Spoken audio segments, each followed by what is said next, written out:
Buenas noches, mis queridos antipeje. En un artículo de Bloomberg Business Week, están hablando sobre el arranque inédito de Andrés Manuel. El actual periodo de transición ha llevado un ritmo acelerado, inédito, jamás visto en la política mexicana, que podría dar luz sobre la manera en que gobernará López Obrador. Totalitario, totalmente, está tomando el control y todavía ni siquiera sale el copetes de la presidencia. Las leyes mexicanas estipulan que el candidato que gana la elección presidencial no es presidente electo hasta el momento en que el Tribunal Electoral del Poder Judicial de la Federación le entrega su constancia de haber ganado. En el barroco y larguísimo proceso de transición de México, el tribunal tiene de plazo hasta el 6 de septiembre para emitir su juicio final. La razón es que las elecciones presidenciales en México, desde 1988, estuvieron llenas de reclamos e impugnaciones. Por lo mismo, se requería de un periodo legal de poco más de 3 meses para que el tribunal resolviera las disputas legales. Por lo menos en esta ocasión, ese tribunal ha dicho que es probable que adelante el veredicto en vista de que no hubo reclamos de los perdedores. Mientras eso no suceda, Andrés Manuel López Obrador no tiene ningún nombramiento oficial ni acceso a recursos, pese a haber ganado las elecciones. Sin embargo, en esas circunstancias no fue obstáculo para que en las 2 semanas posteriores a la elección se registrara la actividad más frenética que se recuerde por parte de un candidato ganador en México. ¿Qué nos dice esto del carácter de Andrés Manuel? La desesperación por el poder que tiene Andrés Manuel y además el totalitarismo que lo ha caracterizado desde que fue jefe de gobierno. A menos de 48 horas de haberse realizado los comicios del 1 de julio, López Obrador ya se estaba entrevistando con el presidente constitucional Enrique Peña Nieto para fijar las reglas de la transición. También empezó a otorgar nombramientos como si ya fuera presidente en funciones. Se reunió con los representantes de los empresarios, con los legisladores de su partido y de sus aliados, como si ya estuvieran sesionado en el Congreso. Lanzó programas, hizo pronunciamientos públicos y para coronar este periodo recibió en su modesta oficina de la colonia Roma la visita de algunos de los más importantes funcionarios de gobierno estadounidense, quienes más allá de las reglas diplomáticas le dieron trato de virtual presidente electo. Si lo que vimos en las semanas posteriores a la elección es el sello que va a caracterizar a la administración de López Obrador, entonces vamos a tener un ritmo de gobierno con una velocidad que hasta ahora desconocemos. Y tiene todas las facultades Andrés Manuel para hacerlo porque tiene las cámaras en su poder.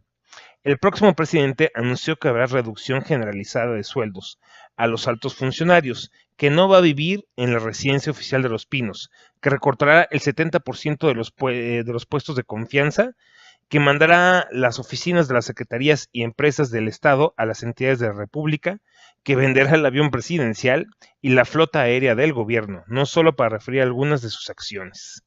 Durante la campaña electoral dijo que quiere hacer en un sexenio lo que usualmente se hace en dos, y tiene la capacidad para hacerlo, porque consiguió la mayoría absoluta en el Congreso, lo que le permitirá pasar las leyes sin mayor problema. Para entender lo que significa estas electrizantes semanas, conviene recordar que AMLO no se asume meramente como un presidente más, sino como el líder de la cuarta transformación de la República Mexicana, tras la independencia, la reforma y la revolución. Digo, es que el egocentrismo de Andrés Manuel no tiene comparación, ¿eh? Al considerarse como el responsable de un proyecto de dimensión, sabe que no tiene tiempo que perder. Ya ha empezado a gobernar antes de siquiera de que legalmente se le haya reconocido su victoria. La transición mexicana establece que los nuevos legisladores empiecen a sesionar en el Congreso 3 meses antes de que el nuevo presidente entre en funciones. Con la mayoría que López Obrador tiene en las dos cámaras, lo más probable es que a partir del 1 de septiembre veamos también una intensa actividad legislativa que va a preparar el terreno para su arribo a Palacio Nacional el 1 de diciembre. Todo lo anterior es posible porque el gobierno en funciones, encabezado por Peña Nieto, ha adquirido un perfil muy bajo y le ha dado todo el espacio al gobierno que llegará en unos meses. Digo, no sé si ustedes lo habrán notado, pero Enrique Peña Nieto no se ha visto para nada. Parece ser que nos quedamos sin presidente a partir del 1 de julio. Y inmediatamente Andrés Manuel tomó posesión de todo, se ha hecho con el control del país, ha asignado secretarías, planes. No, es una cosa de horror y ni siquiera es actualmente o legalmente, digámoslo de esta forma, el presidente. Entonces, ¿qué pasó con Enrique Peña Nieto? ¿Dónde está? ¿Dónde está Videgaray? ¿Dónde está Osorio Chong? ¿Nunca se lo habrían preguntado?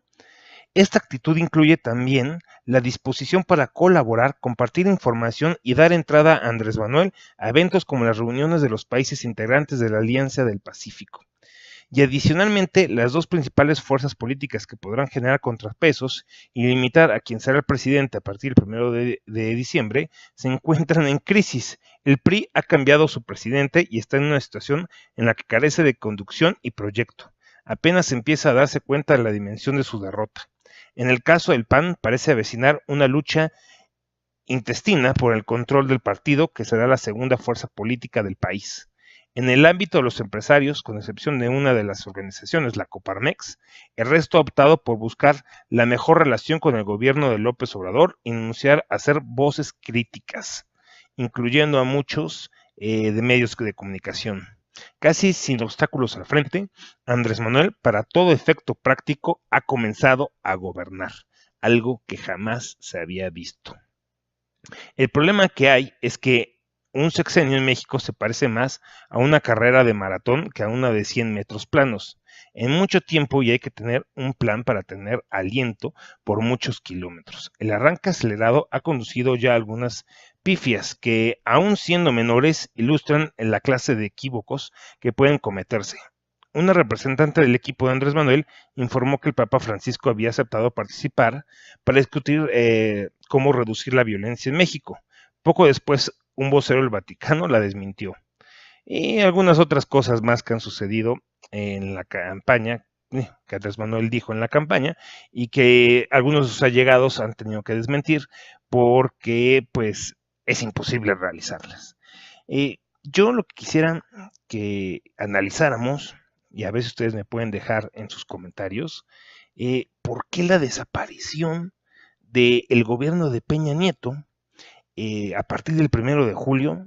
No se sabe absolutamente nada de él y parece ser que Andrés Manuel tomó el control, ya es presidente, sin serlo legalmente, y ahora sí que del PRI ni se sabe. El PAN está en busca de un presidente, parece ser que se están ajustando, no creo que haya problemas internos en el PAN, yo creo que se van a alinear con algún candidato, parece ser el exgobernador de Guanajuato, y yo creo que todos se van a alinear con él y van a estar muy unidos para ser el único partido que le pueda hacer un contrapeso a Morena, la nueva mafia del poder. Pero el PRI parece haber desaparecido del mapa, no sabemos exactamente qué vaya a suceder. Las tres grandes fuerzas políticas de estos 20 años, que era el PRI, el PAN y el PRD, dos de ellas desaparecen totalmente y la única que parece ser que le puede dar batalla a esta dictadura, esta nueva dictadura de Morena, pues será el PAN. Así que me encantaría saber sus opiniones acerca de por qué ha desaparecido el gobierno de Enrique Peña Nieto. Buenas noches, cuídense mucho y hasta mañana.